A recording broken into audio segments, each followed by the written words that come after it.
Adelante, si quieren. Buenos días a todos. Comenzamos, Jorge. Perfecto.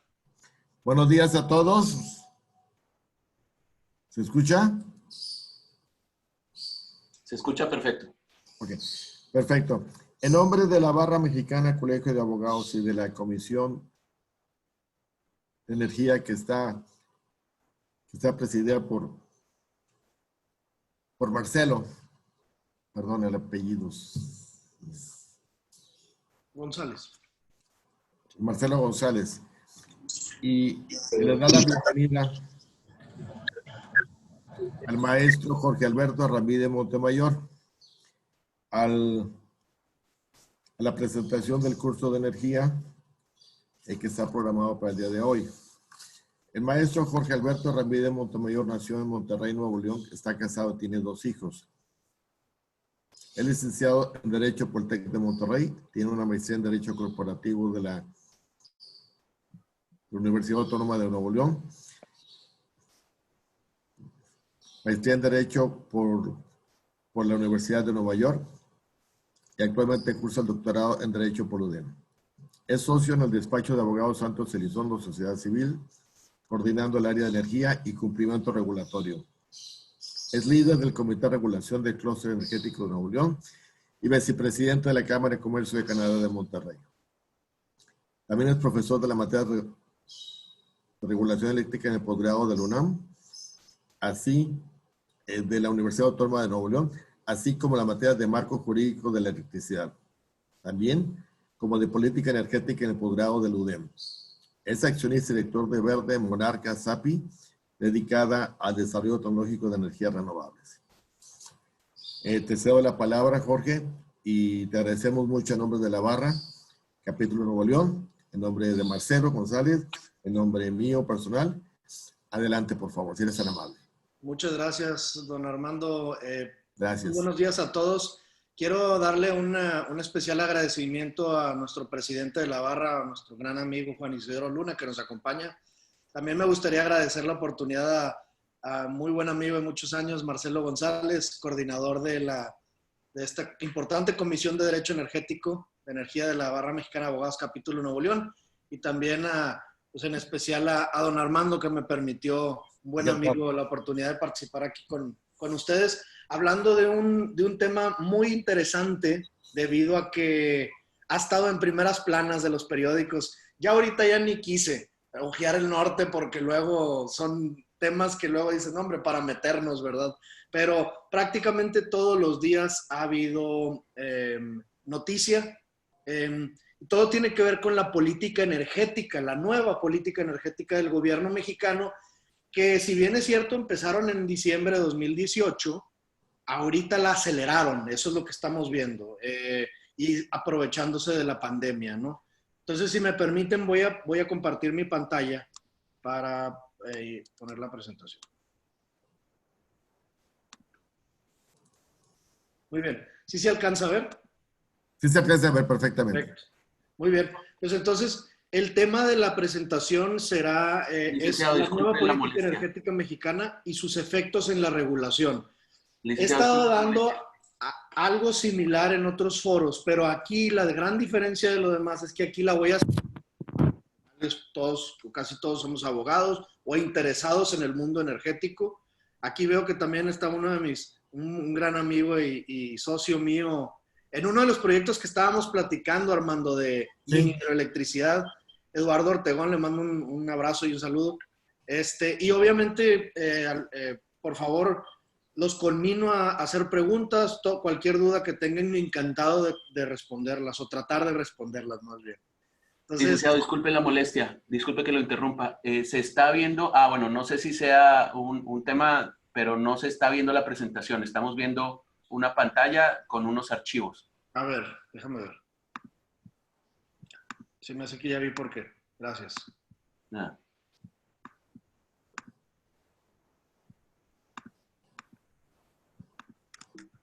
Listo.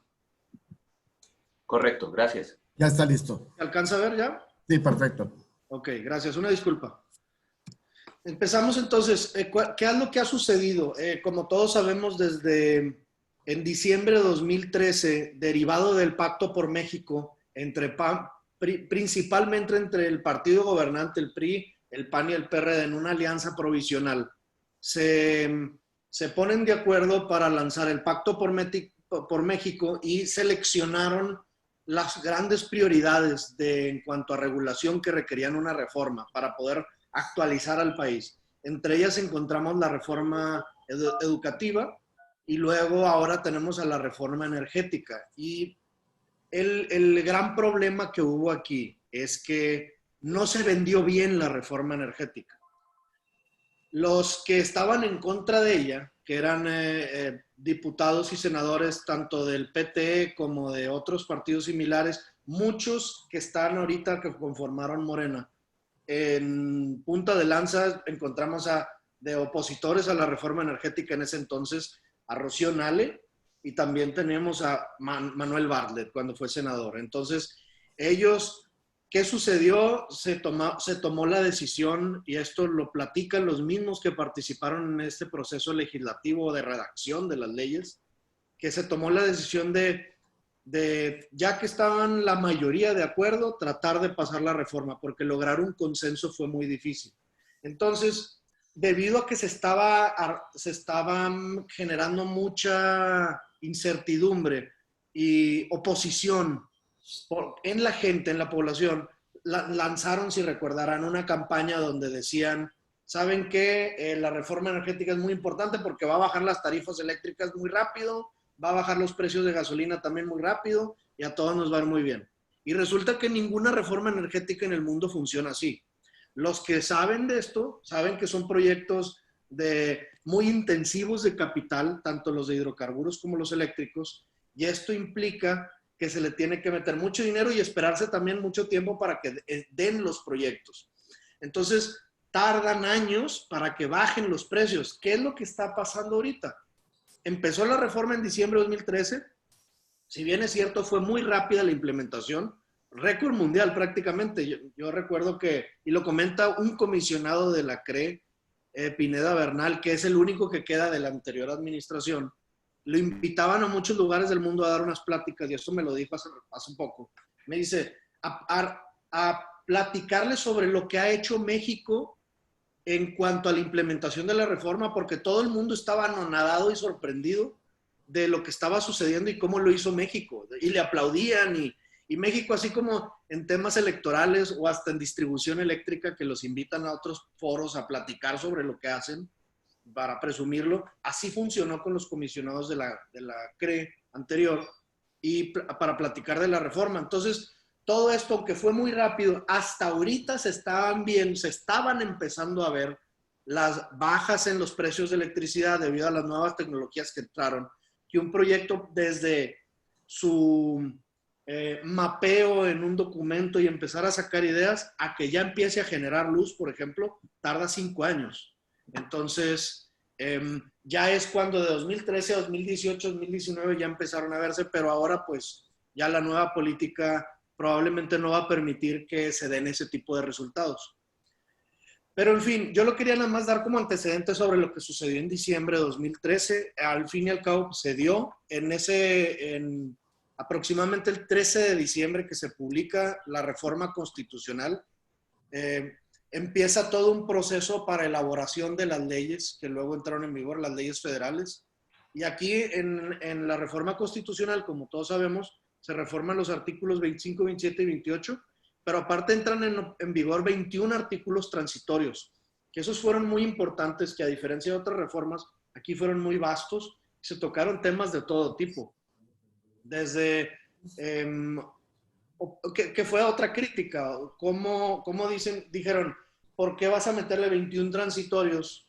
Mejor los hubieran metido desde la reforma, desde la reforma constitucional, porque lo trataron de ver como que los metieron en lo oscuro, esos 21 transitorios. Y ahí se trataron temas de Pemex, de CFE, temas de ocupación superficial, que al fin y al cabo, en mi punto de vista, fue correcto, porque fue tan grande la reforma energética que sí requería una cirugía mayor.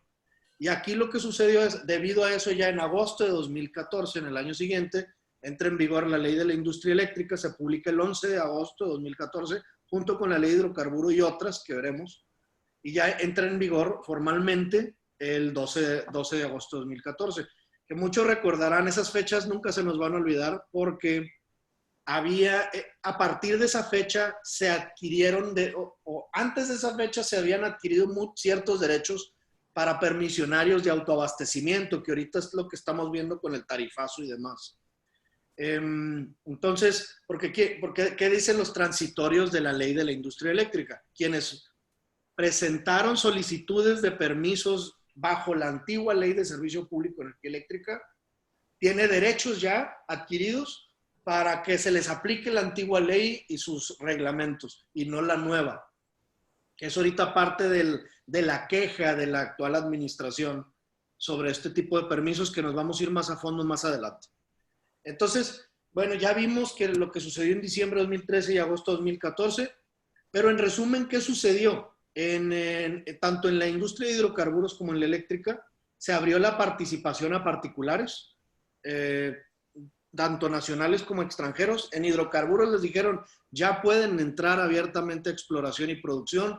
Claro que hay todo un tema donde se dice, el Estado mexicano es quien otorga esto. No son concesiones, simplemente son oportunidades para explorar y producir.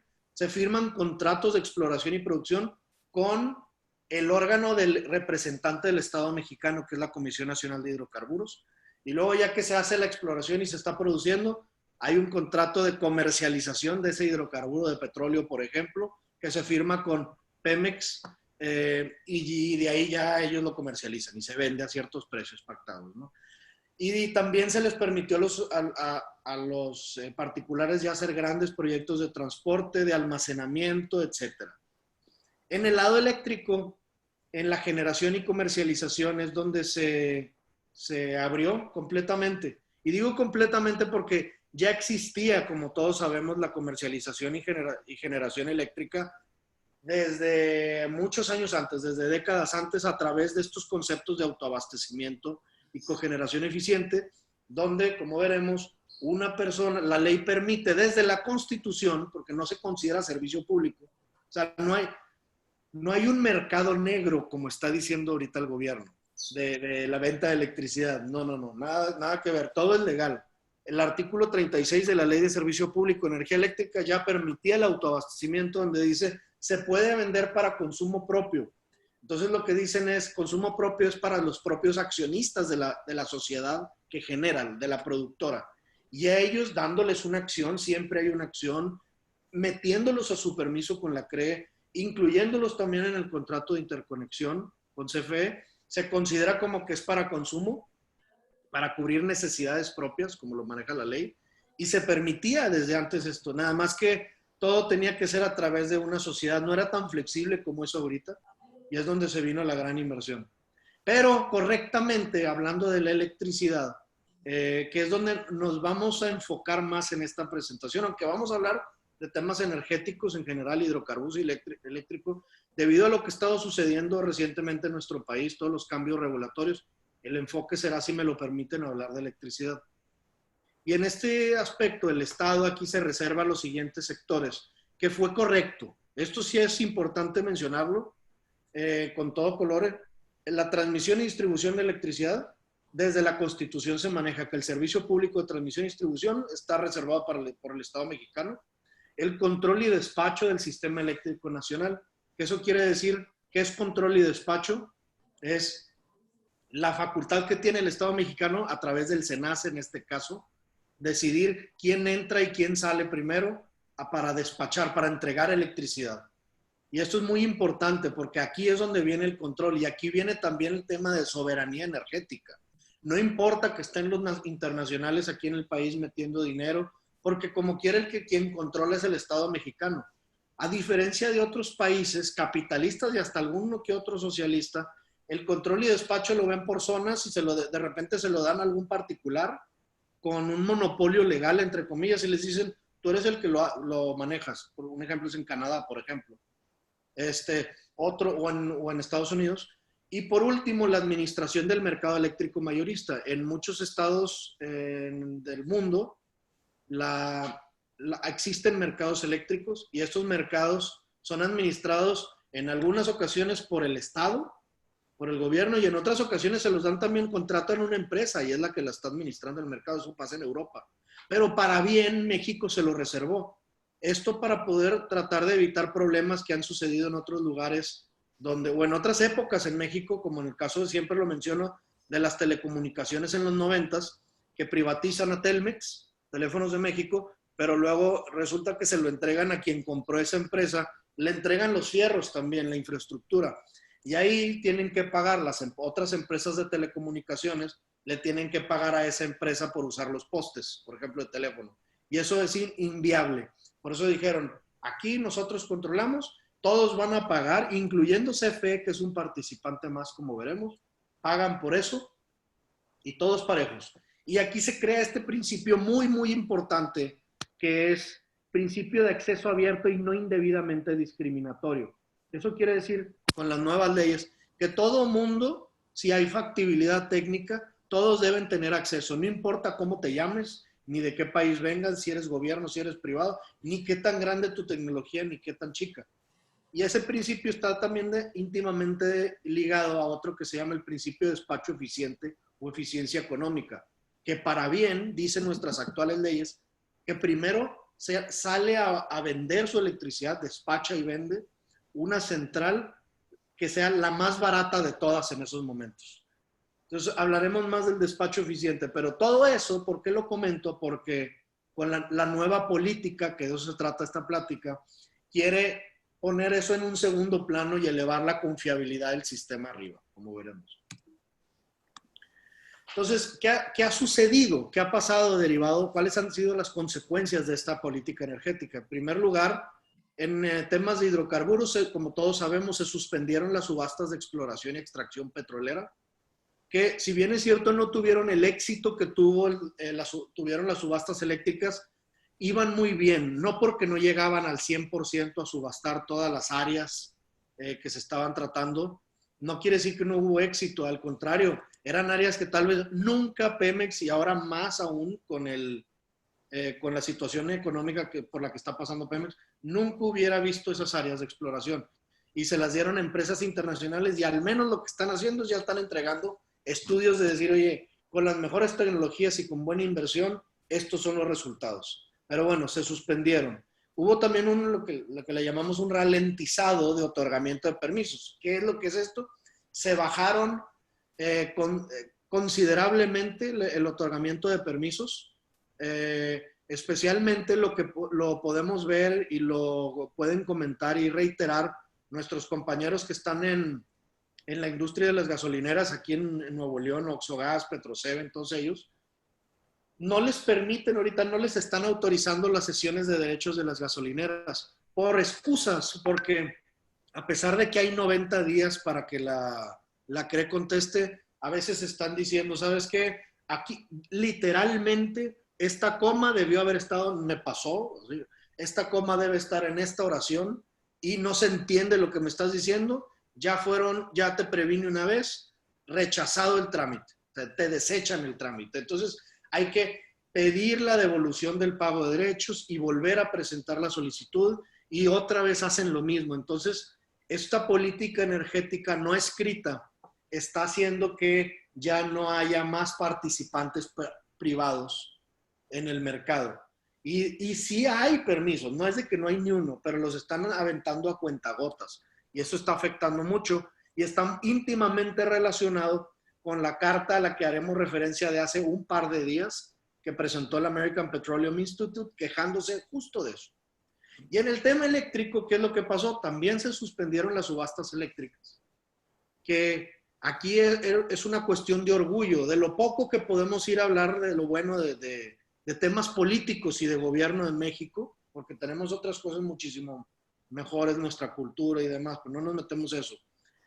En cuanto a gobierno, a resultados, las subastas eléctricas mexicanas han sido ejemplo mundial por los bajos precios y por tanta disponibilidad de energías limpias. Se organizaron, estuvimos presentes en estos momentos en la primera subasta, si bien es cierto hubo un error con el algoritmo, se tuvo que suspender, se corrigió y funcionó muy bien. Y es por eso que vinieron, ¿qué sucedió aquí? Fue una licitación, una subasta inversa a través de esta licitación pública internacional, donde le llamaron a las empresas, a todas las empresas del mundo y mexicanas también, muchas hasta se aliaron, y les dijeron, vengan a México, requerimos X gigawatts hora de electricidad, limpia aparte y en otras tanta potencia, y aquí vengan y el que lo ofrezca al menor precio es el que va a ganar. Y trajeron las mejores tecnologías. Y recordemos una gran ventaja de que hayan inversionistas extranjeros. Digo, todos queremos que sean nuestras empresas hermanas mexicanas las que ganen todo y tengan todo el dinero del mundo y sean los que controlen todos los negocios del país. El problema es que nuestro sistema financiero, el acceso al crédito y el acceso a nuevas tecnologías, no lo tenemos tan avanzado como lo tienen en otros países. Entonces, una empresa china, por ejemplo, tiene acceso a créditos muy, muy atractivos, muy bajos, con tasas de interés muy bajas, como pasa en Alemania o en otros países europeos, donde casi están regalando el uso del dinero, no el dinero, pero el uso. Y eso hace que sean mucho más costeables los proyectos y ellos por eso ganan. Pero es muy bueno porque lo conecto con lo que dije al principio. Todos estos proyectos, nuevos proyectos y muchos particularmente en las subastas eléctricas que se cancelaron, hacen que los precios de electricidad vayan más bajos. ¿Por qué? La determinación de las tarifas eléctricas que hace la CRE, las hace con ciertas metodologías de cálculo de CFE, como lo comenta la ley, lo dispone la ley. Y esas metodologías se vienen, si CFE se lo tiene que comprar una persona y se lo está comprando a 40 centavos por kilowatt hora, en vez de su costo a $1.50 o $2 por kilowatt hora, entonces eso va a haber una repercusión directa en las tarifas que nosotros pagamos, porque van a modificar para bien las metodologías de cálculo, para abajo. Entonces, todo esto incide directamente en nuestros bolsillos, pero es lo que decíamos, tarda en verse todo esto. En fin, la cancelaron, ahorita vamos a ver lo de los tiempos. También lo mismo que está pasando con permisos en el sector de hidrocarburos, también está sucediendo en permisos eléctricos como generación y suministro calificado. Aunque sean permisos de 1 megawatt, 2 megas o hasta de 100, 200 megas, no los están otorgando, muy a cuentagotas también, con excusas de cualquier, o de repente sacan algún as bajo la manga y dicen, oye, es que debiste haberme entregado tal cosa, o en los estados financieros me gustan de esta forma, en fin. Por otro lado, han habido freno a dos tipos de proyectos. Uno es a interconectar los nuevos proyectos. Se están tardando adrede y lo que hacen es, a nadie le dicen que no van a interconectar. A todas las centrales eléctricas les dicen, sí, te voy a interconectar. Nada más que lo hacen difícil o hasta imposible, que es para los mismos efectos, no están dejando interconectar. ¿Qué les dicen? Les están pidiendo inversiones sumamente cuantiosas y irracionales a veces. ¿Quién? SENACE, CFE, a las centrales de reforzamiento del sistema, que son fuera de lo que ya se estaba viendo hace muchos años, de lo que te costaba, que te decía, necesito que me hagas un refuerzo en esta subestación, o que me construyas, que es donde tú te vas a interconectar, o que me construyas tantos kilómetros de líneas de alta tensión para tu proyecto, porque de repente ahorita ya están diciendo, ¿sabes qué? Necesito que me hagas un refuerzo en una subestación, aunque tú estás en Nuevo León, la quiero en Querétaro o en Cuernavaca, y aparte quiero que me pagues un proyecto de quién sabe dónde. Y dices, pues ¿dónde? ¿Por qué? Eso no tiene nada que ver con mi proyecto. Y luego aparte está molestando a los participantes de la industria, porque sí se está dando el aporte que están pidiendo, pero luego no se construyen esos proyectos. Que eso es lo que acaba de salir recientemente, creo que fue esta semana, un reporte donde decían, no ha habido un solo peso nuevo de inversiones en México, de inversiones de infraestructura eléctrica en esta administración. Y luego se andan quejando ahorita de que no se está invirtiendo en infraestructura eléctrica o pagando por ella. En fin, y por supuesto hubo un freno a la creación de nuevas obras de interconexión. Habían dos muy particulares, muy importantes, que eran unas obras de interconexión desde líneas de alta tensión del sureste de México para conectar centrales eólicas, energía limpia y transportarla al centro de México donde está el mayor consumo, que eso la tumbaron, esa licitación internacional. Y también otra sumamente importante para conectar el sistema interconectado nacional, que es desde Sonora a Chiapas, todo el país estamos conectados eléctricamente, pero Baja California y Baja California Sur están separados. Particularmente Baja Sur es una isla eléctrica, por eso tienen tantos problemas allá de apagones y demás. Entonces, ¿qué se está tratando de hacer? Conectar a México, al interior de la República con Baja California, y en un futuro también conectar a Baja California Sur para que todos tengamos un solo sistema eléctrico nacional. Eso ya estaba a punto de empezar y también lo echaron para abajo esa obra, por sus razones, ¿no? Que no importa aquí, lo que decimos es, no importa quién lo haga, con que se haga. No importa que sean gente de esta administración en vez de la pasada, eso es lo de menos.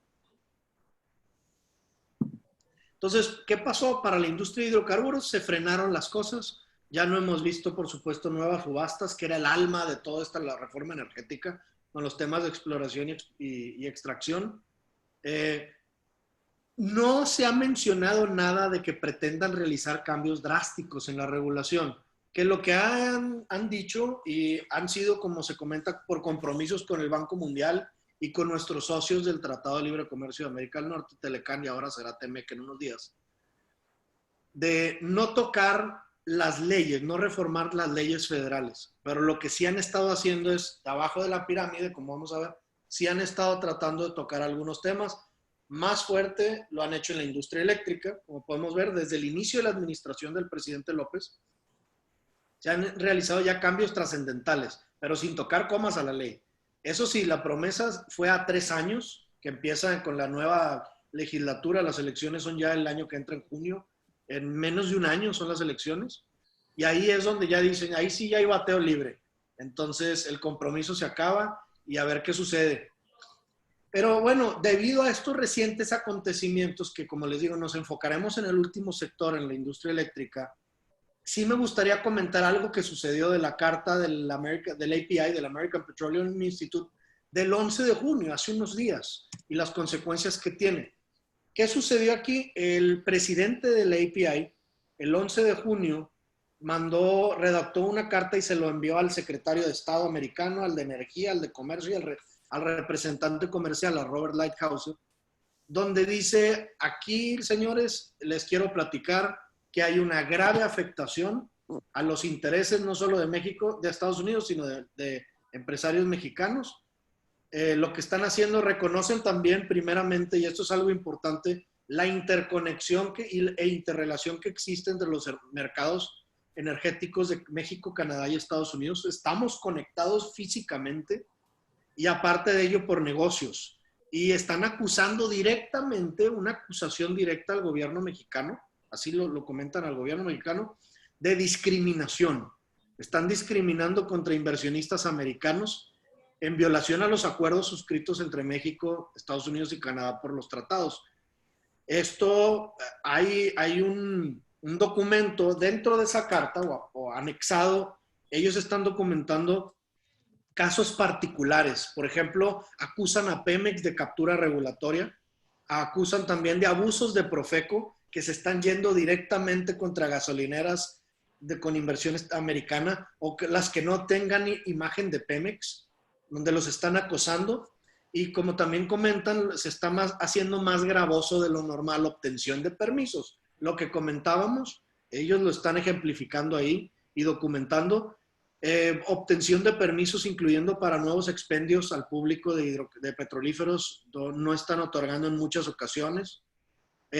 Temas de almacenamiento particularmente lo están criticando debido a que ahora que ya viene la política de almacenamiento mínimo, que con los tickets y que los 5 días, dicen, oye, ¿cómo quieren ahorita Pemex que le quitaron su preponderancia, la regulación asimétrica que existía? Que ese es otro tema que podíamos platicar, nos metemos horas hablando de eso, que es una regulación que le aplican a Pemex diciendo, tú eres muy fuerte y para que haya paridad en este nuevo mercado de competitivo, porque hay otro principio que es libre concurrencia, vamos a hacerte a ti actor preponderante, Pemex, te vamos a aplicar reglas distintas, un poco más fuertes, más robustas para ti, para que los demás tengan oportunidad de crecer, y hubo una sesión de contrato, etcétera. Bueno, con esta administración le quitan esa regulación asimétrica a Pemex, y aquí empezaron los problemas, porque luego va a entrar en unos días la nueva política de almacenamiento. Por un lado, le quitan a Pemex esa regulación asimétrica, ya puede actuar como, ya le desataron las manos, pero por otro lado, a los particulares que querían hacer obra de almacenamiento no los dejaron, y ahí es donde dices, pues todos se van a tener que ir con Pemex, y ahí hay problemas. Otro punto también muy importante, y lo ha declarado la secretaria Nale en diversos foros, adrede, o sea, no están otorgando autorizaciones de importación de petrolíferos que se requieren para poder bajar estos precios de las gasolinas, porque están regalando en otros países, lo digo como en forma de alegoría, regalando los precios, la gasolina, la quieren importar a México para venderla aquí al público, pero no lo están haciendo en muchas ocasiones. No digo que están en ceros, sí hay, pero todo es a cuentagotas. Y aquí, ¿qué es lo que está pasando? Lo grave es que están acusando al gobierno mexicano de atentar contra la protección de National Treatment, de trato nacional, que se incluyen los capítulos de inversión tanto del Telecán como del Temec. Y esto empezó ayer, antier, esto es algo muy reciente, a sonar en la industria, porque puede venir alguna repercusión o alguna consecuencia con la entrada en vigor del Temec, que eso es el 1 de julio. Entonces, esto lo comento porque tenemos que tenerlo muy presente. Vamos a ver cómo reaccionan estas autoridades y ver cómo van a presionar a México, que son cosas que ya sabían que estaba sucediendo, pero no tan abiertamente se había dicho a través de esta carta del American Petroleum Institute. Entonces, bueno, ya que vimos eso, brinquemos un poco a la regulación eléctrica en México. Esto es también, como lo veo con mis queridos alumnos, que aquí veo que están participando algunos de ellos, les mando un muy afectuoso y cariñoso saludo a alumnos y exalumnos de la UNI y de la UDEM. Esto es lo que me gusta ver en un pantallazo. Voy a poner 3 filminas de puro pantallazo para resumir la regulación eléctrica en México. Que si bien ahorita podemos ver 1, 2, 3, 4, 5, 6 líneas de regulación, la principal de acá arriba, en verdad son más de 1500 hojas, ¿verdad? De regulación. Pero bueno, empezamos aquí hablando del principio de jerarquía de la ley. Empezamos con la Constitución mexicana, artículos 25, 27 y 28. Y luego tenemos la ley de la industria eléctrica, la ley federal, que dice que la industria eléctrica es de jurisdicción federal. Esto dice que ningún estado o entidad federativa puede regular temas eléctricos, y también aplica para hidrocarburos. Y esto es importante porque sí han habido recientemente por los gobernadores intentos de ver, oye, ¿podemos nosotros también regular esto? No deben. Digo que pueden, lo pueden hacer, pero sería inconstitucional. Y luego tenemos el reglamento de la ley de la industria eléctrica. Y esto es algo muy importante para mencionar, debido a que, en mi opinión, muchos de estos cambios regulatorios que se han tratado de hacer en la electricidad, mejor que yo tengo esta postura, mejor que lo hagan bien por las buenas. Si quieren cambiar y tienen el poder para hacerlo, porque en las urnas se lo dimos la gente, al partido del gobierno, y ellos con sus alianzas tienen el control de las cámaras y la mayoría de los estados, ¿por qué mejor no lo hacen correctamente? Reformen la Constitución, reforme el Congreso la ley de la industria eléctrica, o el Ejecutivo, a través de su facultad legislativa, ¿por qué no modifica el reglamento de la ley de la industria eléctrica? Claro, que lo hagan sin afectar los derechos adquiridos, el principio de retroactividad de la ley. No pudieran hacerlo, por supuesto.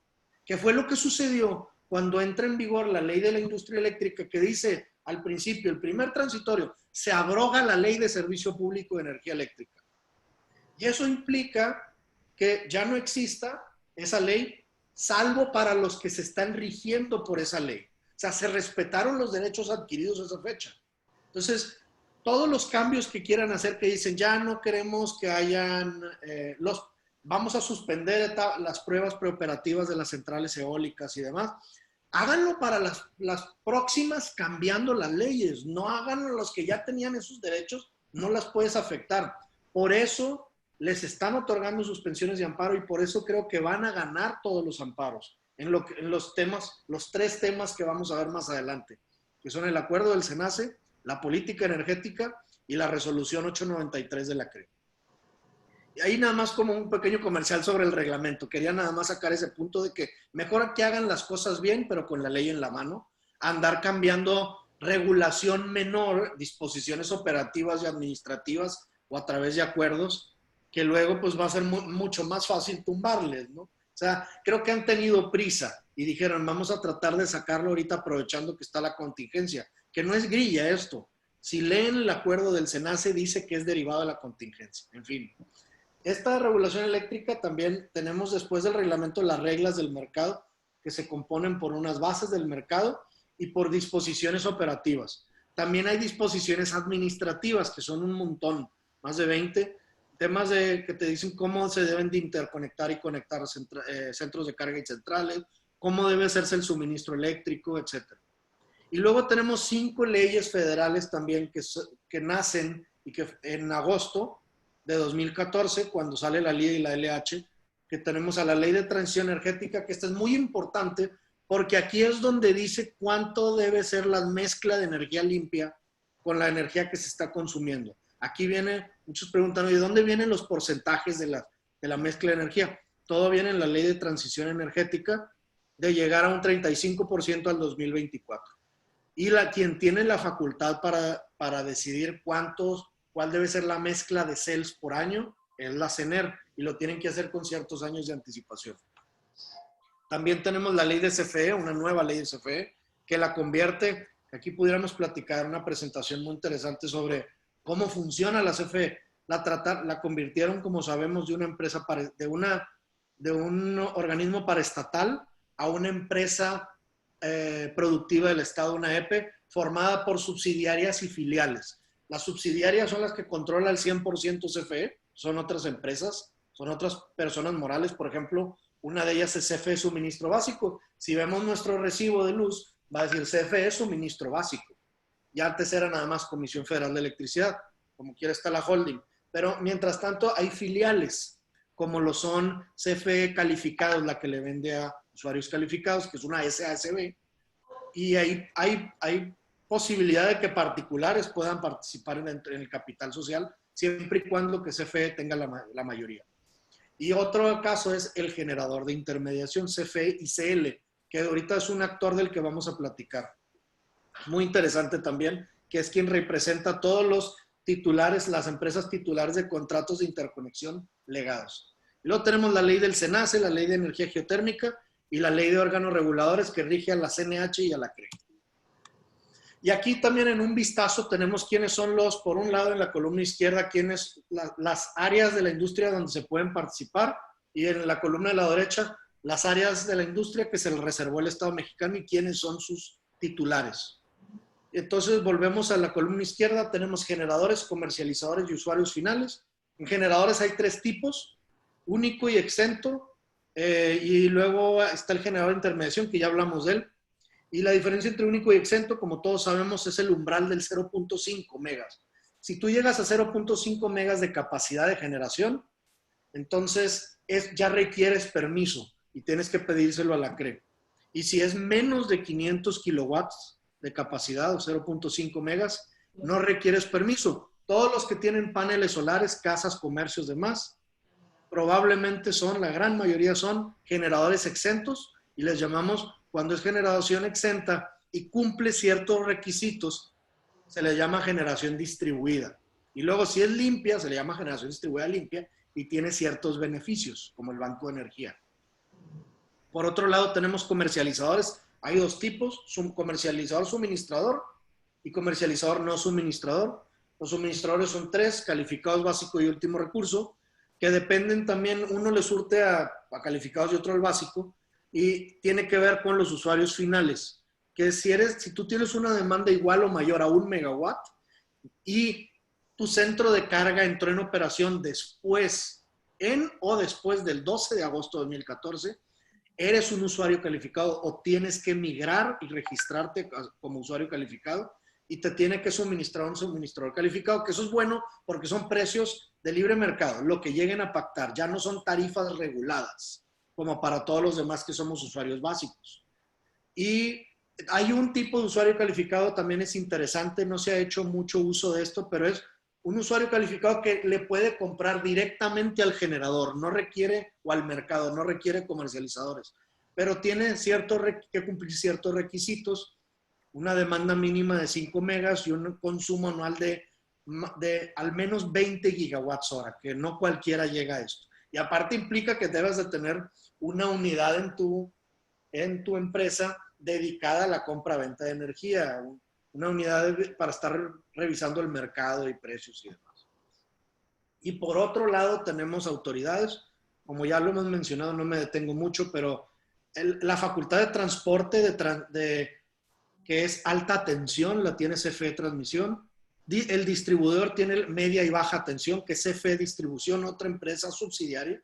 Y luego tenemos al SENACE con 2 cachuchas, una como operador del sistema eléctrico, esto que comentábamos de control y despacho, y también la otra cachucha que es la de administrador del mercado eléctrico. Todo mundo aquí, todos, incluyendo nosotros, las casas, estamos en el mercado eléctrico. Hasta los legados también, los de autoabastecimiento están, pero todos representados por alguien. Los legados están por el generador de intermediación y nosotros, las casas, nos representa el suministrador de servicios básicos y los usuarios calificados los representa en el mercado de servicios calificados. Pero todos estamos en el MEM y quien administra es el SENACE. Y por último tenemos al regulador, que es el que tiene facultad de regular, pero también tiene facultad de interpretar la ley. Y aquí también en un vistazo podemos ver cómo está conformado este mercado eléctrico mayorista, que son, en resumen, 3 mercados y 2 subastas. El de arriba, el mercado de corto plazo, es donde se vende energía eléctrica. Este de aquí es el mercado de balanza de potencia, que se determina toda la demanda que se tiene que cubrir. Aquí, como consumidores, hay dos temas importantes. Uno es el consumo eléctrico y otro la demanda eléctrica. Y a veces la prensa, las mismas autoridades lo han llegado a confundir. El consumo eléctrico, veámoslo como el agua, como si fuera una taza de café. Lo que hay adentro del café, los kilowatts hora, esa es la electricidad. Pero luego tu demanda es lo que tú llegaste, lo de aquí arriba, lo que tú llegaste a consumir en cierta hora pico. Entonces, por ejemplo, si lo máximo que yo llego a consumir en una empresa, por ejemplo, fueron 10 megawatts, esa es mi demanda, quiere decir que en cierta hora pico consumiste 10 megawatts hora. Si tú tienes una demanda de 20 megawatts, quiere decir que en cierta hora máxima tú tuviste un consumo de 20 megawatts hora. Si alguien tiene una demanda de 10 megas y es constante, siempre consume lo mismo, siempre demanda lo mismo, 24 horas, simplemente hay que multiplicar 24 por 10. Y esos 240 megawatts hora es lo que consumió en un día, el líquido, la electricidad que consumió. Y así funciona. Pero esa demanda tiene mucho que ver con la confiabilidad, que ese es uno de los conceptos principales a los que vamos a entrar. Porque la confiabilidad significa que tú puedas picarle a un botón y va a haber luz en cualquier momento. Y para ello requieres que para el otro lado exista potencia. La potencia de las centrales, que es capacidad disponible. Y esto lo que hace el mercado es ver cuál fue la demanda del país en 100 horas críticas del año con unos cálculos. Es un mercado ex post, en febrero del año que sigue. Se hace el cálculo del año pasado. Y para cubrir esas horas críticas, ¿quiénes estuvieron prendidos? Tales centrales eléctricas, y se les paga. Aquí, como tenemos energía eléctrica, muchos nada más decimos, no, pues la energía eléctrica, el kilowatt hora o el megawatt hora, eso es lo que se vende y lo que se consume y se genera. No. Para poder generar, transportarla, comercializarla, distribuirla y consumirse, se requieren productos asociados, como es un término definido en la ley. Y estos productos asociados son servicios conexos, potencia, sales, DFTs, etcétera, y otros, transmisión, distribución y demás. Requieres esos productos para poder llegar al fin de la electricidad, que es consumirlo. Entonces, lo que hace el mercado es todo eso, se compra y se vende. Y lo que se trata de hacer es que con las leyes de la oferta, económicas de la oferta y demanda, tratemos de llegar a los puntos de elasticidad, si le podemos llamar así, para que sean lo más eficientes los precios posibles, que la gente pueda ofertar libremente y que la gente pueda comprar libremente. Y luego tenemos el mercado de CELS, que iba a empezar a funcionar, pero la actual administración, derivada de la política energética, lo suspendieron. No hay mercado de CELS, donde se iban a poder comercializar los CELS, que ahorita sí se pueden vender, pero puras transacciones bilaterales. Y luego tenemos las subastas de derechos financieros de transmisión, que no me meto ahí para no perder mucho tiempo y no desviarme, pero son temas de nodos, de si hay mucho uso de un nodo o está libre un nodo eléctrico de la infraestructura eléctrica.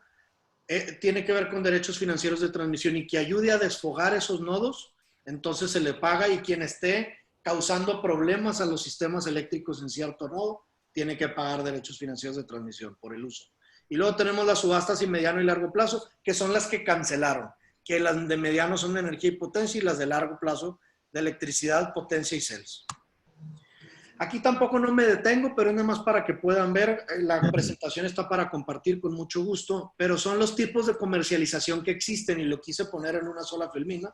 Uno es a través de la LESPE, autoabastecimiento y cogeneración. Eso lo comentamos inicialmente.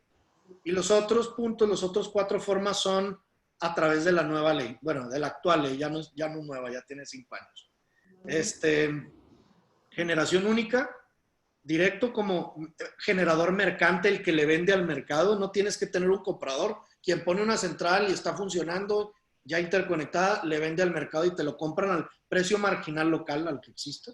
Y luego tenemos abasto aislado, que también se está dando, que es, tú pones una central para venderle directamente al consumidor. Pero a diferencia del autoabastecimiento, que aquí quiero aclarar, se escucha mucho que dicen autoabasto, hasta autoabasto. No existe el término de autoabasto. O es autoabastecimiento o es abasto aislado. Lo comento para no confundir, porque autoabasto parece que es autoabasto.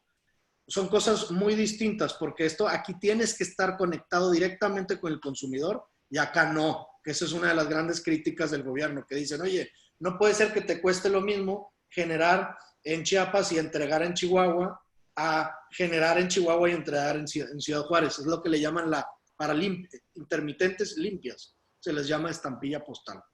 Y luego tenemos lo que es la generación distribuida, menos de 0.5 megas, y el suministro calificado, que es un suministrador le vende a usuarios finales. Y ellos la compran al mercado y o a generadores. Y aquí también no me meto, pero es nada más para darnos una idea. Las tarifas eléctricas, antes se tenía nada más la idea de, pues la tarifa eléctrica de 1.8, un peso es energía eléctrica y el resto es demanda. Pero ahora con el mercado y diciendo todo se tiene que pagar, no van a haber subsidios de nada, lo que es temas modernos en otros estados más avanzados, me refiero a estados de otros países, dicen ahora sí, la tarifa vamos a ser muy transparentes para que se sepa y conozcamos el comportamiento de cada uno de esos elementos de las tarifas y así podamos ser eficientes. Eso se trata de eficiencia. Y aquí podemos ver cómo se componen. La energía no es nada más energía, tiene temas de componentes de energía, congestión, que es la palabra que se me estaba olvidando cuando ahorita estaba explicando los DFTs, porque son diferencias de congestión de nodos. CELS, potencia, que es demanda, para cubrir la demanda es la potencia, y obviamente las tarifas reguladas. Estas tarifas reguladas no son de libre mercado, las define la autoridad, la CRE y el SENACE y CFE cuando les dan las atribuciones para ello. Por ejemplo, la tarifa de transmisión, de distribución, de operación del mercado, de costos del SENACE, etc. Y aquí como cronografía también en una filmina quiero enseñarles cuáles han sido los eventos más relevantes de la política energética eléctrica en este caso. Y me voy rápido. El 3 de diciembre SENACE anuncia la suspensión de la 4ª subasta eléctrica, que es la que les platicaba. Ya venía una 4ª, ya se había organizado la 1ª, 2ª y 3ª con muy buenos resultados y venía una 4ª. Porque la ley de industria eléctrica dice que, el artículo 53, si mal no recuerdo, dice que toda cobertura, toda compra de energía eléctrica nueva tiene que hacerse a través de contratos de cobertura. ¿No? En pocas palabras, eso es lo que dice. Y para hacer, toda contratación de coberturas eléctricas tiene que hacerse a través de subastas. Entonces, ¿Por qué? Porque tratan de hacerlo que sea una subasta y a la inversa, pues va a ser los precios más bajos. Entonces, por eso se estaban organizando. CFE quería firmar contratos de cobertura, comprar cobertura eléctrica, o sea, comprar electricidad, potencia y cells. Bueno, es a través de subastas, para que no lo hagas tú en lo oscurito con tu quien quieras. Es un artículo de la ley, una disposición que se tiene que cumplir, que no se ha cumplido. Y luego tenemos el 25 de enero, donde se cancela la licitación para construcción de la línea de transmisión. Es parte de lo que hablaba al principio, para hacer más accesible la energía eléctrica limpia, que esto iba a ayudar a que haya más infraestructura eléctrica, de eso que se queja el actual gobierno, ¿no? Pero bueno, ellos mismos lo cancelaron. El 1 de febrero SENACE cancela definitivamente la subasta suspendida. Luego el 7 de octubre, aquí SENER emite una modificación a los lineamientos de la emisión de cells, donde ahogan el mercado con cells, como les llaman, cachirules o piratas. Porque dicen, ¿saben qué? A mis centrales hidroeléctricas legadas, las viejas, les voy a entregar cells también, porque ellos lo merecen. Entonces, ¿qué pasó? Oferta y demanda. Hay una sobreoferta de cells. El precio de cells de 17 a 20 dólares ha bajado hasta 4 dólares por cell. Entonces, ¿eso qué hace? O sea, de 40 centavos por kilowatt hora a 8 centavos. A muchos generadores limpios que le estaban apostando a los cells para ayudarlos a salir adelante, dicen, ya no es un incentivo para mí los cells. Y hace el cell inaplicable, o sea, ya no interesa esto. Claro, se suspendió derivado de amparos que presentaron, pero está en veremos. Y el 29 de abril, aquí es donde se empieza a acelerar todo en estos últimos pasados meses. El 29 de abril, SENACE emite un acuerdo que restringe la entrada en operación de centrales limpias intermitentes que ya tenían permiso, ya tenían contratos de interconexión, ya estaban listas para empezar prácticamente a interconectarse y empezar a generar electricidad limpia, y la suspendieron. ¿Qué sucedió? Ahorita veremos, también se ampararon y hay una suspensión de acto de autoridad.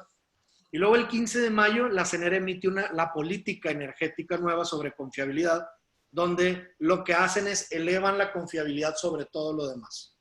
Y el 28 de mayo, recientemente, la CREA aprueba la resolución 893-2020, esto es para empresas renovables y cogeneración, donde resuelve la alza, lo que le llamamos el tarifazo, una alza descomunal, sin mencionar todavía los montos, pero dicen se tiene que incrementar la tarifa de porteo de estampilla postal, que se le llama, para estas empresas limpias, intermitentes. Algunas de ellas, las cogeneración eficiente, no son intermitentes, pero les afecta.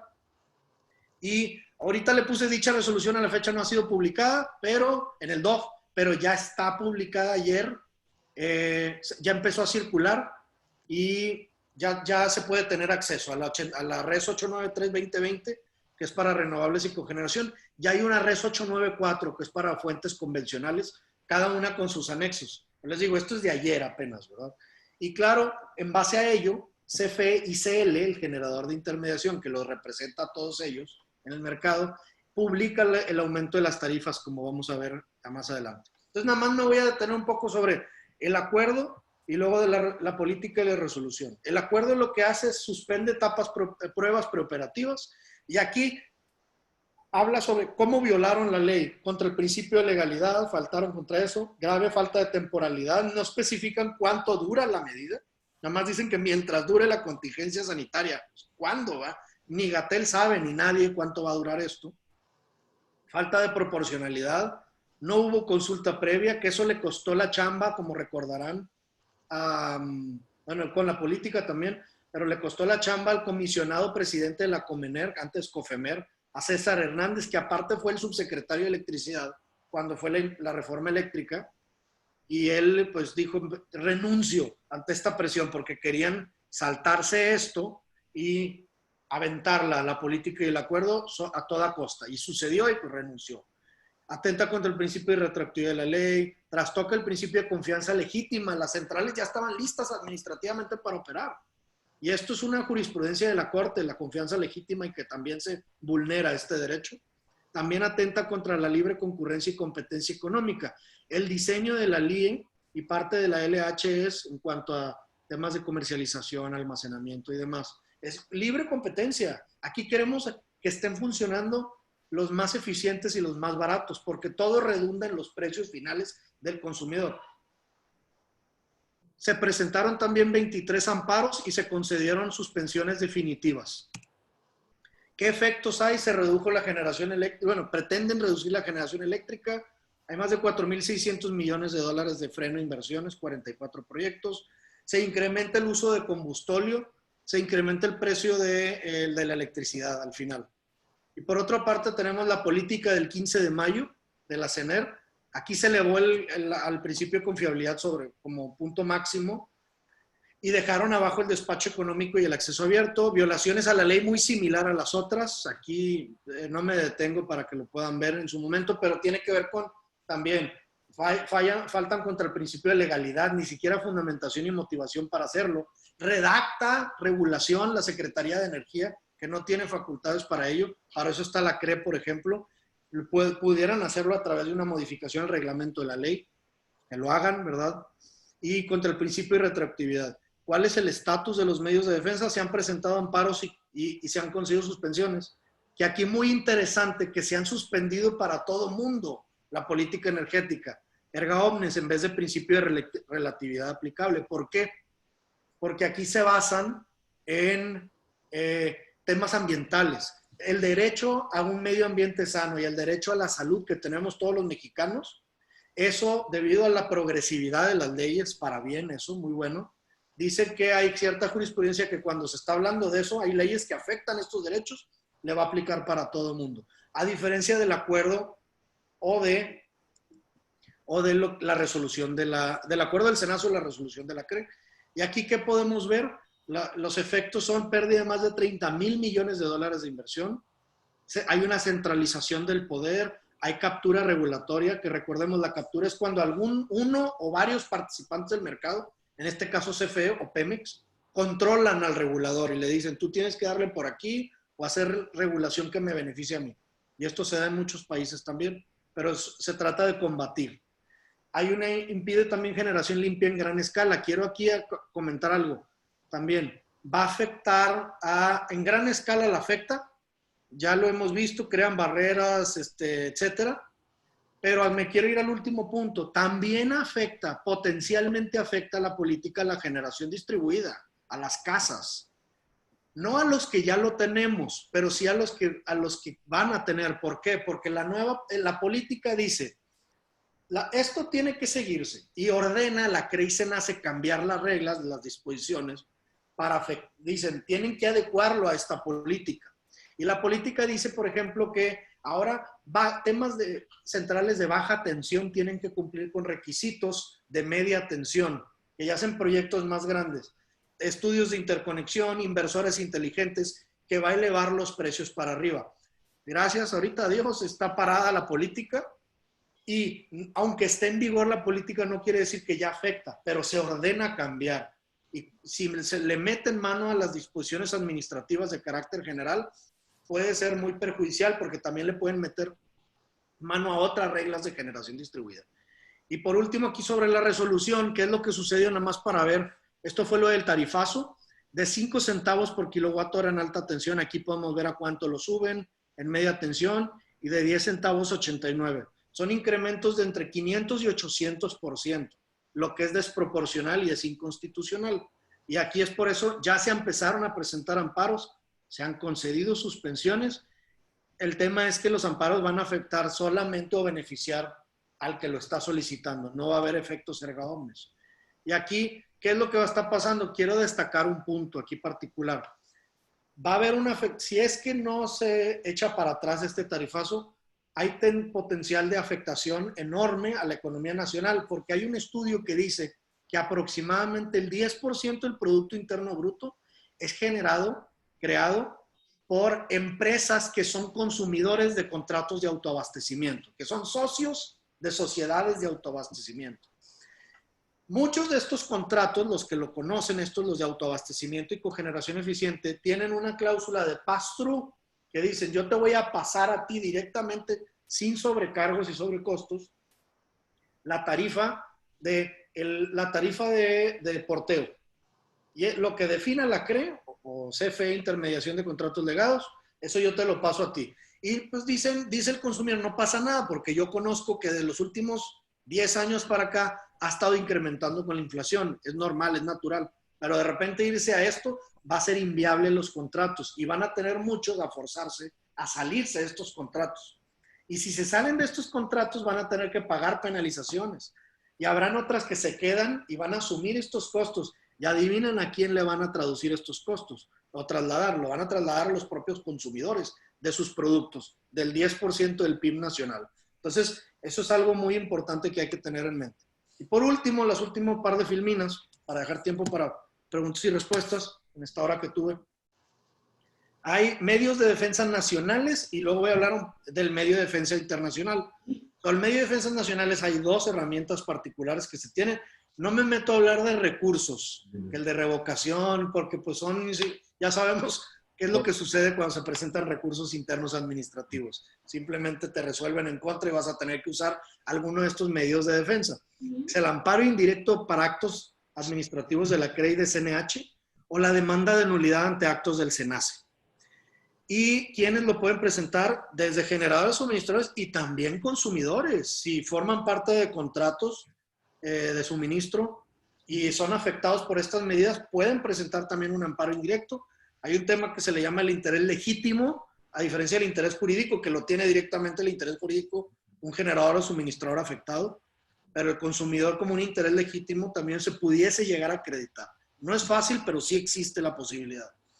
¿Y qué principios o derechos se violan? Con todo lo que hemos estado platicando, en resumen, derecho a un medio ambiente sano, también derecho a la salud, el principio de retroactividad de la ley. Nadie puede ser una ley nueva no puede venir a afectar tus derechos. El principio de legalidad. La autoridad debe fundar y motivar todo, que tiene que ver con la debida fundamentación y motivación. Principio de jerarquía de la ley también. Hay un orden, una jerarquía que tienen las leyes superiores a otras que no tienen ese rango, y no puede una arriba, una de abajo, estar hablando de cosas que atenten contra la ley con mayor jerarquía. Está el principio de confianza legítima, y aparte de compromisos internacionales para combatir el cambio climático, que recuerden que los tratados tienen cierto nivel de leyes federales, por ejemplo, y tienen que respetarse como si fueran una ley nacional. Y en extranjero está el arbitraje internacional de inversión. Este le aplica para empresas extranjeras en países contratados de libre comercio con México, como Canadá, Estados Unidos, Europa, y cualquiera de estas empresas. Algo muy interesante que está sucediendo es que, y es importante comentarlo, antes de irse al arbitraje, en la mayoría de los casos, como es el Telecán y va a ser en el Temec, te piden que primero entres en un periodo o una etapa de negociación.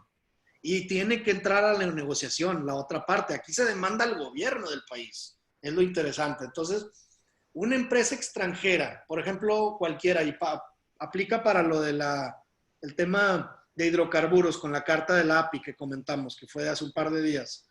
Si una de ellas, Shell o alguna de esas, etcétera, dice, oye, ¿sabes qué? Voy a hacer uso de mis derechos conforme al Tratado Internacional con México, y entablan un arbitraje internacional, ahí empiezan estas negociaciones. Y lo bueno de esto es que puede ser que en las negociaciones se resuelva. Algo similar a lo que sucedió, si recordarán, con el tema de los gasoductos que paró CFE al principio de la administración, supuestamente para renegociar, y luego acabaron renegociando y le afectó al país, porque los prolongaron esos contratos, ¿no? Pero bueno, fue a través de este tipo de medios, porque ya habían hasta presentado solicitudes de arbitraje en Londres, algunos de estos países como TransCanada o otros, con el TC Energy Pipeline. ¿Y qué tipo de violaciones? Hay derechos que vienen en los tratados, o algunos de esos ya los comentábamos con la carta de la API, trato nacional, National Treatment, la cláusula en Most Favored Nation, les tienes que dar también trato de nación más favorecida a esas empresas de esos países, trato mínimo, trato justo y equitativo, protección y seguridad plena, prohibición de nacionalidad y expropiación ilegal. Muchos la están considerando expropiación indirecta, expropiación ilegal, como lo que estaba sucediendo con la cervecera de Baja California, si recuerdan, el hecho de no otorgarles un permiso muy, muy importante y trascendente, que es una concesión de agua, hace que sea inoperante la central, iba a decir, la empresa, y eso es como se equipara a una expropiación, y esas se tienen que pagar, y el gobierno mexicano lo tiene que pagar. Entonces, tiene que tener mucho cuidado el gobierno. Nadie queremos que ande pagando el gobierno mexicano a ningún otro país, a ninguna empresa, pero por eso también las autoridades tienen una responsabilidad de actuar conforme a la ley, y si no lo hacen, estas son las consecuencias, y es importante abrirles los ojos. Yo creo que ya los tienen abiertos, pero que le entiendan la grave repercusión en las finanzas del país si siguen con esta política energética. Y todo eso tiene que estarse hablando. Por eso agradezco mucho la oportunidad en este foro. Tenemos que estarlo comentando como sociedad civil que somos, como contrapesos que somos. Todos queremos el bien de nuestro país. Amamos a México, pero necesitamos hacer que les caiga el 20 de que mejor que hagan las cosas con la ley en la mano y no con irreverencias o con el estómago, con temas ideológicos.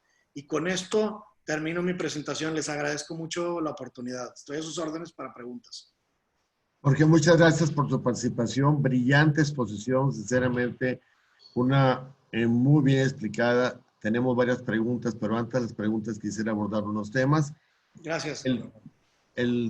Se va a presentar el seminario Derecho Energético en el mes de agosto, viernes 7, sábado 8. Le doy un poco de publicidad en este momento, con el maestro Jorge Alberto Ramírez Montemayor.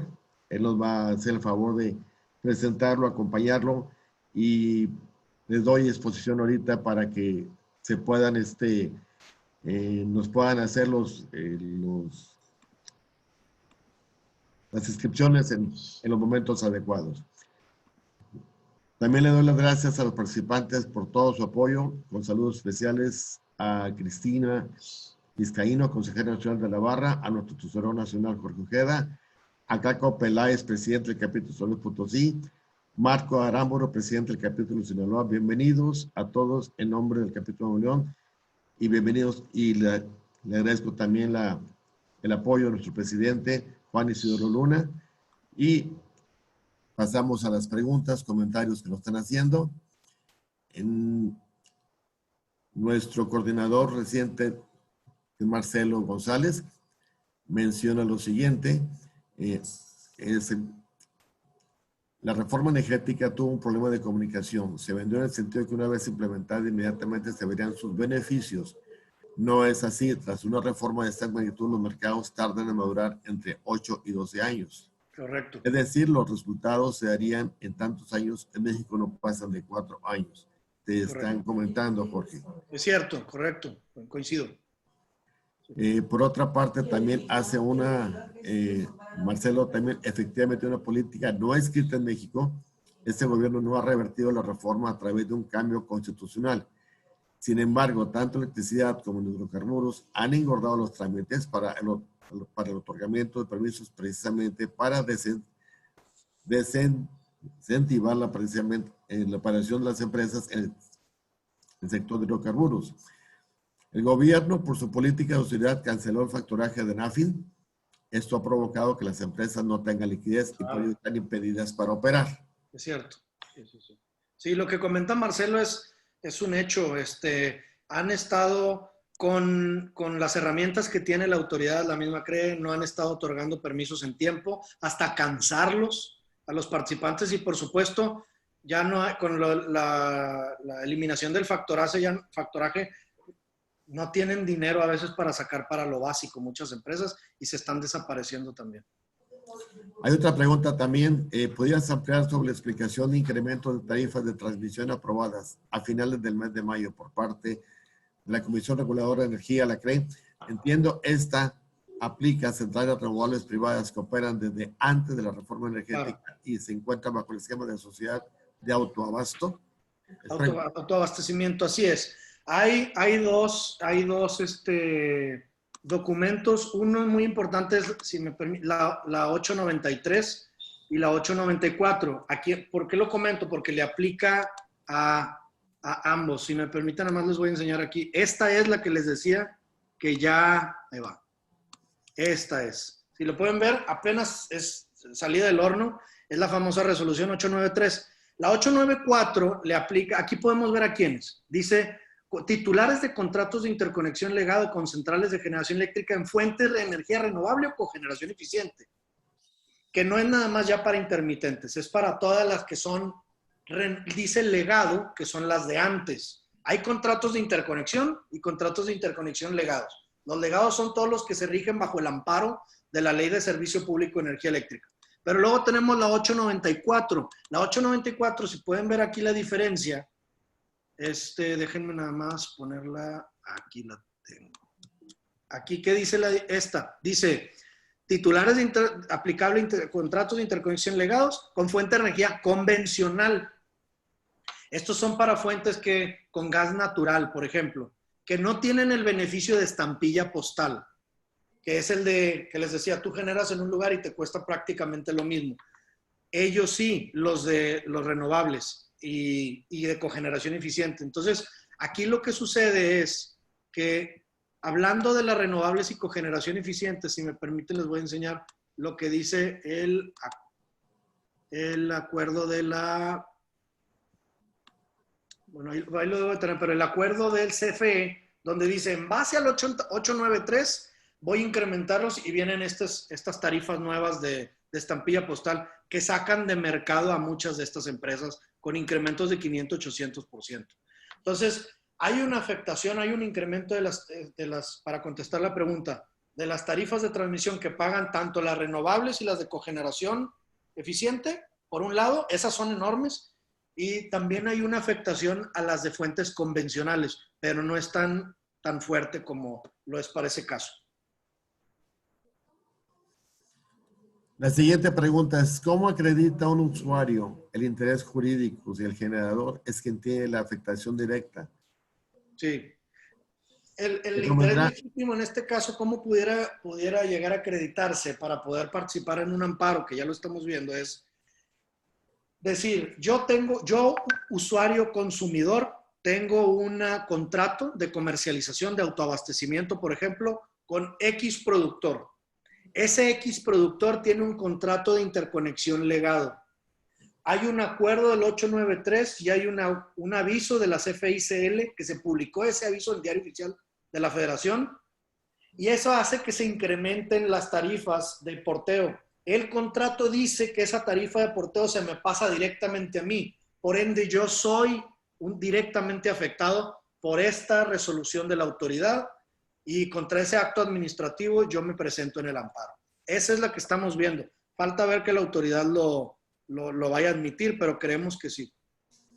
Hay otra pregunta también. Buen día. Dentro de la revolución eléctrica también reportaría con el Acuerdo de París suscrito en 2016 y en el que se compromete a reducción del 25% de GEI. Es correcto, de gases invernadero. De gas invernadero. Sí, es cierto, es cierto. Por ejemplo, por eso, ¿dónde afecta más la política? Bueno, tanto el acuerdo del SENACE, la política energética, como la resolución de la CRE, todo tiene que ver con afectar a empresas limpias. Claro que el tarifazo reciente de las resoluciones de la CRE 893 y 894, 2020, no nada más afecta a esas, sino también a las legadas que son convencionales. Pero la afectación a las empresas renovables implica que entre generación sucia, convencional. Aunque somos fans, yo soy fan del gas natural también, como muchos, como quiera es sucia, es la menos sucia. Pero aquí lo que está pasando, que es un tema importante, y no es grilla tampoco. Yo sé que suena grilla atacar al gobierno, la verdad no queremos. Es afortunado que estemos platicando de malas noticias como mensajeros aquí. Preferíamos hablar de temas regulatorios para cosas de avances de la reforma, pero bueno, el combustóleo. Cuando no hay centrales limpias generando, porque son las más baratas ahorita, porque así pasó la tecnología en el mundo, que son las más baratas, y las subastas y todo eso, todos los huecos tienden a llenarse, ¿no? Como una ley de la física. Todos los vacíos se llenan. Un vacío eléctrico se va a llenar por otro tipo de generación, y es el combustóleo.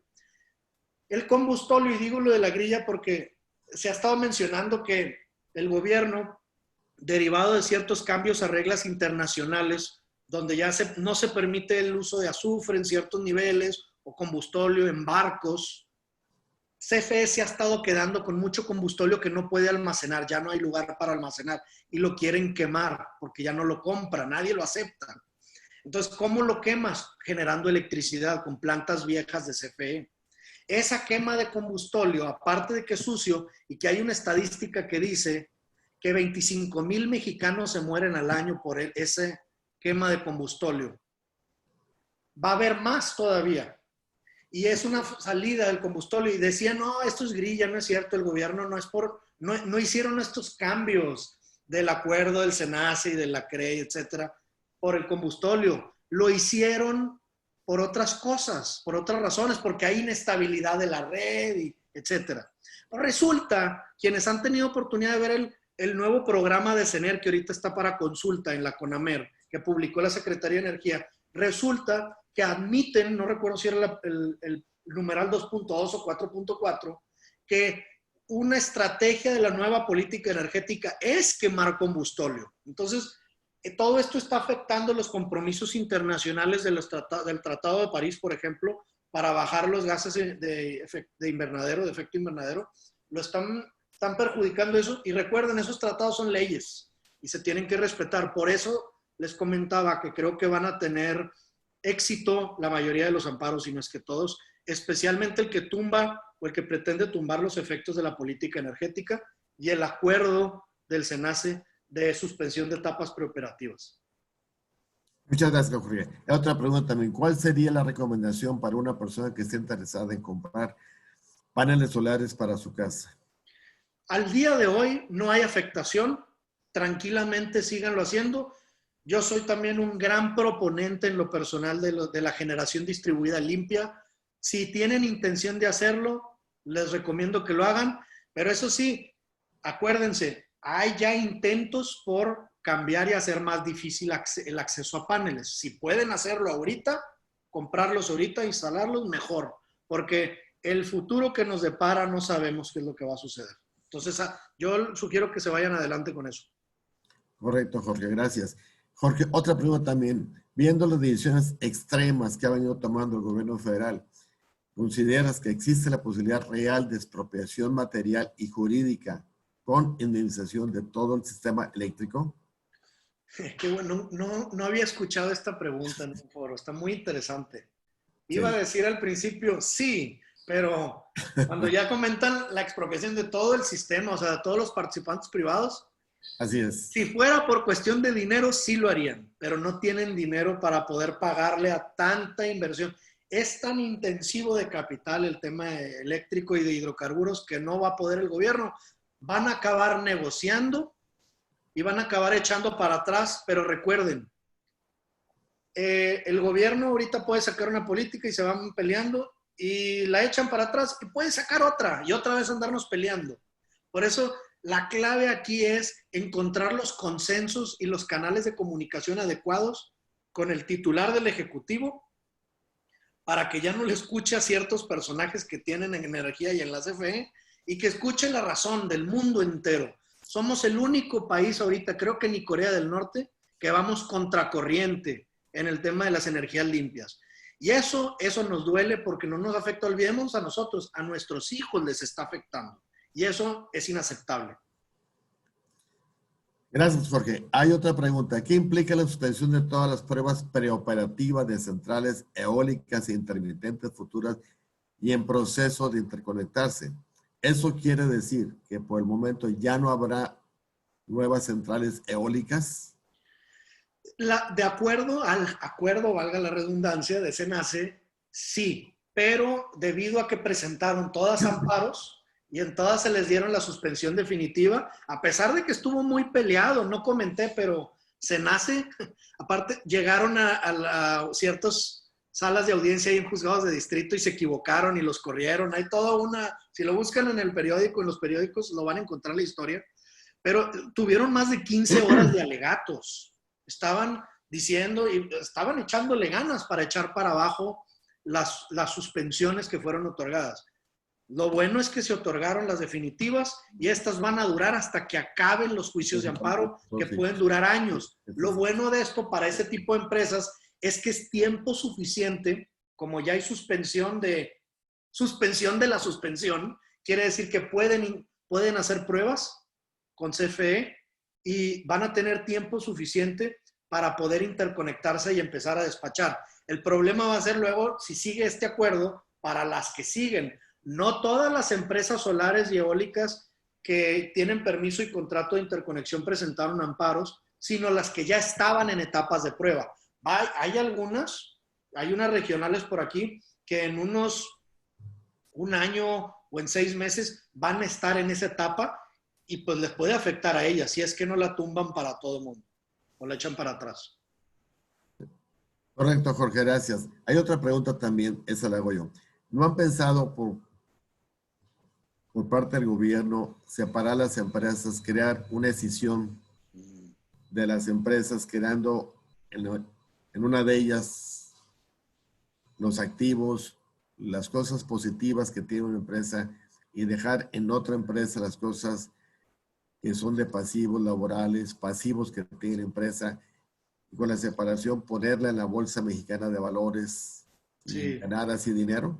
Esa es muy buena idea. La he escuchado en alguna otra ocasión y es muy buena porque esto es un ejemplo que hizo China, por ejemplo, con sus empresas de transmisión para poder entregar o buscar dinero para fondearle las redes eléctricas.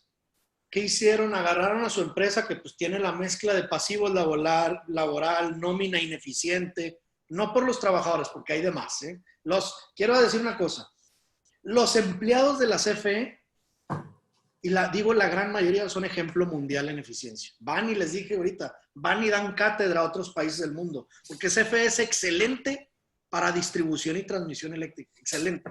Y esas cosas se deben de cuidar. Y esta idea que propones, don Armando, es muy buena, porque lo que pudiera hacer es, CFE no ha podido hacer este tipo de obras, porque mucho del dinero que se les paga para interconexiones de los privados y de los impuestos, lo gastan para cubrir obligaciones de pasivo, por ejemplo, de deuda o de pensiones y demás. Y se tiene que seguir respetando todo eso. Entonces, lo que hicieron los chinos fue, agarraron su empresa, la escindieron y en una aventaron todas esas cosas con compromisos de pago y todo eso, pero luego separaron la que tiene otros beneficios, la mandaron a la bolsa, vendieron 50%, 40 y tantos del capital social, hubo una entrada de liquidez brutal y con eso andan fondeándoles expansión de redes. Y esto ayuda mucho porque mata 2 pájaros de un tiro, ya que resuelven el problema que ellos dicen que hay con las intermitencias, que las redes no dan para eso. Porque hay un estudio de la Universidad de Texas, o de una universidad en Texas, que dice que hasta el 85% puede aguantar un buen sistema eléctrico con pura energía limpia. A pesar de que hay países que tienen el 100% de energía limpia, como Costa Rica, Islandia y otros, son muy pequeños, pero nos dan un ejemplo de que sí se puede. Alemania le está tirando a eso. Hay ciertos estados de Estados Unidos que lo están también tirando. México, no me digan que no podemos con un 15% de energías limpias. Ya andamos echando para atrás y afectando por eso, mientras otros países sí lo pueden hacer. ¿Por qué no? Ya hemos dado el ejemplo mundial en temas eléctricos en México. Ya lo dijimos, en distribución, transmisión y hasta en subastas. Entonces, hay formas para hacerlo, ¿verdad? Es cuestión de ser creativos y que existan estos foros. Yo por eso felicito a la barra por esta iniciativa. Hay que platicarlo entre todos los conferenciantes, los conferencistas, todo el mundo, para que puedan llegar a esto y se desarrollen ideas y algún día lleguen con los tomadores de decisiones. Otra pregunta también. ¿Existen reglas en materia de división que las conocemos ya en lo personal? A manera de repartir activo, pasivo y capital. Yo le agregaría, ¿por qué no se le presenta un estudio al presidente para que sepa que por ahí también puede estar tranquilo y poder dejar trabajar a todo el sistema? Sí, eso es una. Yo concuerdo con eso, sería muy bueno. Sí. Correcto. Otra pregunta respecto a la demanda y consumo de gas. ¿Qué pasa si derivado de la contingencia sanitaria una empresa de las consideradas no esenciales no alcanzó a consumir todo el volumen de gas disponible, pero sin embargo le cobran toda la capacidad?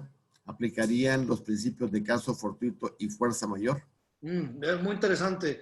Si estamos hablando de un contrato de suministro, por ejemplo, nada más por mencionar caso hipotético, Kinder Morgan, ¿verdad? tiene un contrato firmado con un consumidor aquí, una empresa. Y ahí lo que sucede, o Macquarie o alguna otra, ¿verdad? Cuando se compra el gas con ellos y no se usa, generalmente el contrato dice, depende de la redacción, son contratos libres de comercialización de gas, generalmente dicen que el gas no consumido se revende en el mercado y se le reparten al consumidor los costos, porque eso lo debió haber pagado, porque son take or pay muchos de estos contratos, pero depende del texto. Recordemos que en los contratos de comercialización de gas natural o de suministro de gas natural hablan de que el comercializador te va a poner a disposición del consumidor el gas natural y se van a contratar servicios adicionales, transporte o distribución en ciertos casos del gas, y todos esos son servicios agregados que se contemplan en los precios. Pero esto de lo del monto del gas natural, que no se llegue a consumir, claro que deberían tener derecho a que se les reembolse al usuario lo que pagó en caso de que se llegue a colocar en el mercado ese gas natural. ¿Qué es lo que está pasando con lo del caso fortuito fuerza mayor? Depende mucho de los contratos. De lo que he visto comúnmente en contratos de comercialización de gas natural, es que el caso fortuito dice, no aplica para obligaciones de pago. Entonces, ahí es donde puedes ver si tú tienes un pago duro, mensual, directo, que tienes que hacer de cierto monto y es un take or pay, pues tienes que seguir haciéndolo. Tal vez te puede rebajar, puede bajar en otras cosas, aplica para otros elementos, aplica para lo eléctrico también. Pero tendría que ver no tanto con los términos y condiciones generales de prestación de servicios publicados por la CRE y los que se presentan, sino en el contrato de comercialización. La respuesta. Gracias, Jorge. Te paso un comentario general que estoy recibiendo. Felicitaciones al ponente. Muy buena disertación. Muchas gracias. Muchas gracias a Todos y cada uno de nosotros. Muchas gracias. Te agradecemos a nombre del capítulo. Si no hay más preguntas, creo que no lo hay. Te agradecemos a nombre del capítulo de la Barra Mexicana del Colegio de Abogados, capítulo Nuevo León, tu presencia, tu participación. Es tu casa, sinceramente es tu casa. Como barrista me siento muy orgulloso de estar aquí con ustedes. ¿Tú eres un barrista? Que compañeros y hermanos barristas de la República nos estén acompañando. Así es, de Oaxaca, de Sinaloa, de San Luis Potosí, de México. Y un afectuoso saludo a mi tocayazo, a Jorge Ojeda, que lo aprecio mucho. Si aquí está presente también. Así es, aquí está presente. Jorge, muchas gracias por tu participación. Vuelvo a repetir, lo esperamos en el Seminario de Derecho Energético, que se va a celebrar el 7 y 8 de agosto de 9 a 14 horas. Agradecería mucho en nombre de la Barra Mexicana de Abogados la presencia de cada uno de ustedes nuevamente en dicho seminario. Estoy haciendo mucha publicidad. Sí, efectivamente es un evento muy importante para nosotros y para todo México, con los conocimientos que tienes, Jorge. Muchas gracias. Van a haber grandes conferenciantes que estarán acompañándonos. Entonces, les reitero la invitación a todos. Va a ser un muy buen seminario. Así es, te agradecemos mucho. Invitamos también que sigan pendientes de nuestros eventos que se promocionan en nuestras redes sociales y una invitación especial para que se afilien a la Barra Mexicana de Abogados, Colegio de Abogados, capítulo Nuevo León. Muchas gracias por todos. Doy por terminado este evento en este momento y les agradecemos la presencia de cada uno de ustedes. Muchas gracias, muy amables. Gracias, hasta luego. Saludos. Gracias.